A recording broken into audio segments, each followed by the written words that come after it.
ನನ್ ಕಣ್ಣು.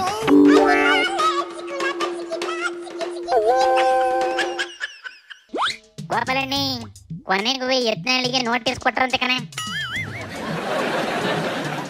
ಇಷ್ಟೇ ದಿನ ಹಾವು ಸಾಯಲಿಲ್ಲ, ಕೋಲ್ ಮುರಲಿಲ್ಲ ಅನ್ನಂಗಾಗಿತ್ತು ಕಂಡ್ಲ ಬೇಕನಾಶಿ. ಈಗ ಒಂದ್ ಲೆವೆಲಿಗೆ ಬಂತು ನೋಡ್ಲೆ. ಹಂಗೇನಿಲ್ಲ ಕಣ, ಯತ್ನಾಳು ಈ ನೋಟಿಸ್ನ ಹಂಡು ಬರ್ಸ್ಕೊಂಡು ಬಿಸಾಕ್ತದೆ, ತಲೆ ಕೆಡಿಸ್ಕೊಳ್ಳೋದಿಲ್ಲ. ಕೇಳಿದ್ರೆ ಪಾಲ್ಟಿ ಉದ್ಧಾರ ಮಾಡಕ್ಕೆ ಇಂಥವೆಲ್ಲ ಮಾಡ್ತಾ ಇರೋದು ಅಂತದೆ.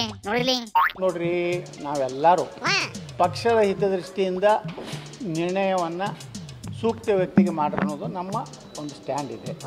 ಅದರಲ್ಲೇನು ಬದಲಾವಣೆ ಇಲ್ಲ. ನಾವು ರಾಷ್ಟ್ರೀಯ ನಾಯಕರ ಗಮನಕ್ಕೆ ತರೋದು ಭಾಳ ಅವಶ್ಯ ಇದೆ. ಇವತ್ತು ಪಕ್ಷ ಉಳಿಬೇಕಲ್ಲ, ಪಕ್ಷ ಉಳಿದ್ರೆ ಮುಂದಿನ ವಿಧಾನಸಭೆ ನಾವು ಗೆಲ್ಲಿಕ್ಕೆ ಸಾಧ್ಯ ಇದೆ. ಟೀಮ್ ಕಟ್ಕೊಂಡು ಡೆಲ್ಲಿಗೆ ಹೋಗಿ ಸೋಮಣ್ಣನ ಮನೆ ಗೃಹ ಪ್ರವೇಶ ಮಾಡೈತೆ ಕಣ. ಅದೇ ಮನೆಯಲ್ಲಿ ಈ ತಟಸ್ಥ ಗ್ಯಾಂಗ್ ನಾವು ಆ ಕಡೆಯವ್ರ ಜೊತೆಲೋ ಮಾತಾಡಿ ಈ ಕಡೆಯವ್ರ ಜೊತೆಲೋ ಮಾತಾಡಿ ಕನ್ಫ್ಯೂಸ್ ಬರ್ತವೆ. ತಟಸ್ಥ ಗ್ಯಾಂಗಿನ ಕತೆ ಬಿಡ್ಲೆ, ಅವು ಒಂದ್ ಕಡೆ ಆರಾಮಾಗಿ ಸೆಟ್ಲ್ ಆಗವೆ. ಅವಕ್ಕೆ ಈ ಹೋರಾಟ ಬೇಕಾಗಿಲ್ಲ. ಯಾರ ಲೀಡರ್ ಆದ್ರೂ ತಲೆ ಕೆಡಿಸ್ಕೊಳ್ಳೋದಿಲ್ಲ ಅಂದಂಗೆ ವಿಜಯ್ ಹೋಗಿಲ್ವಂತೇನ್ಲೆ ಡೆಲ್ಲಿಗೆ? ಹೋಗೈತೆ ಕಣ, ಕರೀದೇ ಇದ್ರು ಹೋಗಿ ಲಿಂಗಾಯತ್ ಲೀಡರ್ಗಳನ್ನೆಲ್ಲ ಸಭೆ ಸೇರಿಸ್ಕೊಂಡು ಮಾತಾಡ್ ಬಂದೈತಿ. ಅಧಿಕಾರ ಬಿಡೋದಿಲ್ಲ, ಯಾವ ಕಾರಣಕ್ಕೂ ಬಿಟ್ ಕೊಡೋದಿಲ್ಲ ಅಂತವ ಡಿಸೈಡ್ ಆಗೈತೆ ವಿಜಯ್. ಹೈಕಮಾಂಡಿಗೂ ವಿಜಯ್ ಅಂತವೇ ಬೇಕು ಕಣ್ಲೆ.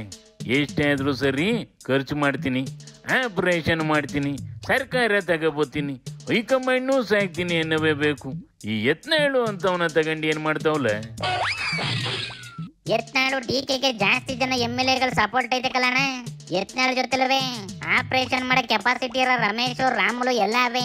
ಅದಕ್ಕೆ ಹೈಕಮಾಂಡ್ ಕಾದ್ ನೋಡೋಣ ತರ್ರಪ್ಪ, ಅವರೇ ಗುದ್ದಾಡ್ಕೊಂಡು ಒಬ್ಬ ಕೆಳಗೆ ಬೀಳಿ, ಆಗ ಉಳ್ಕೊಂಡಿರೋನ್ಗೆ ಪಟ್ಟೆ ಕಟ್ಟೋಣ ಅಂತ ಮಾತಾಡ್ಕೊಂಡು ಒಂದೇ ಕಣೆ.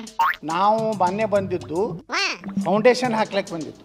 ಫೌಂಡೇಶನ್ ಸ್ಟ್ರಾಂಗ್ ಆಗಿ ಬಿದ್ದಿದೆಯಾ ಸರ್? ಭಾರಿ ಸ್ಟ್ರಾಂಗ್ ಇದ್ದಾರೆ. ಸುಮಾರು 21 ಮಹಡಿವರೆಗೆ ಏನೂ ಆಗೋದಿಲ್ಲ. ನೀನೇನೇ ಹೇಳಬೇಕು ನಾಶಿ, ಹೈಕಮಾಂಡಿಗೆ ವಿಜಯ್ ಅಂತವ್ರು DK ಅಂತವ್ರು ಬೇಕು, ಆದ್ರೆ ಲೋಕಲ್ ಲೀಡರ್ಗಳಿಗೆ ಸಿದ್ದಣ್ಣನ ಅಂತವ್ರು ಬೇಕು. ಅದ್ಯಾಕೆ ಹಿಂಗೆ ಅನ್ನ ಈ ಕನ್ಫ್ಯೂಷನ್ನೇ ಕ್ಲಿಯರ್ ಆಗೋದಿಲ್ಲ ಕಣ್ಲೆ?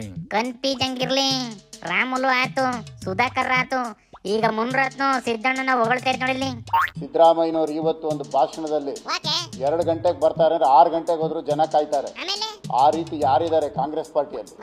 ಯಾರು ಇಲ್ಲ. ಸಿದ್ದರಾಮಯ್ಯನವರು ಒಂದು ಕರೆಗೆ 10 ಲಕ್ಷ ಜನ ಸೇರ್ತಾರೆ. ಅದು ಸಿದ್ದರಾಮಯ್ಯನವ್ರ ಶಕ್ತಿ. ಈ ಮುನಿನುವೆ ಸುಧಾಕರ್ರುವಿ ಸಿದ್ದಣ್ಣನ ಬೆನ್ನಿಗೆ ಮುಳು ಚುಚ್ಚಿ ಆ ಕಡೆ ಓಡೋಗಿದ್ದು. ಈಗ DK ಮೇಲಿನ ಸಿಟ್ಟಿಗೆ ಸಿದ್ದಣ್ಣನ ಹೊಗಳ್ತೈತಿ. ಅಷ್ಟೇ ಕಂಬುಡ್ಲೇ ತಲೆ ಕೆಡಿಸ್ಕೊಂಬೇಡ ಅಂದಂಗೆ ಈ BJP ಕಿತಾಪತಿ ಬಗ್ಗೆ ಏನ್ ಹೇಳ್ತಾ ಮುನ್ರತ್ನ? ಅಶೋಕ್ ಅವರು ಎಲ್ಲಾರನ್ನು ಒಟ್ಟಿಗೆ ಕುಂಡ್ರಿಸಿ ಮಾತಾಡೋಂಥ ಕೆಲಸ ಮಾಡಿದ್ರೆ ಅವರ ಸ್ಥಾನಕ್ಕೆ, ಅವರ ಘನತೆಗೆ, ಅವರ ಹಿರಿತನಕ್ಕೆ ಒಂದು ಗೌರವ ತರುತ್ತೆ. ಅಶೋಕ್ ಉದೇ ಕುರ್ಚಿ ಅಲ್ಲಾಡ್ತೈತಿ. ಬೆಂಗಳೂರಿನ MLAಗಳೇ ಅದ್ರ ಮಾತು ಕೇಳ್ತಾ ಇಲ್ಲ. ಅಂಥದ್ರಲ್ಲಿ ಮಧ್ಯಸ್ಥಿಕೆ ವಹಿಸ್ಕೊಂಡು ಏನು ಮಾಡ್ತದಲ್ಲ ಅಶೋಕು?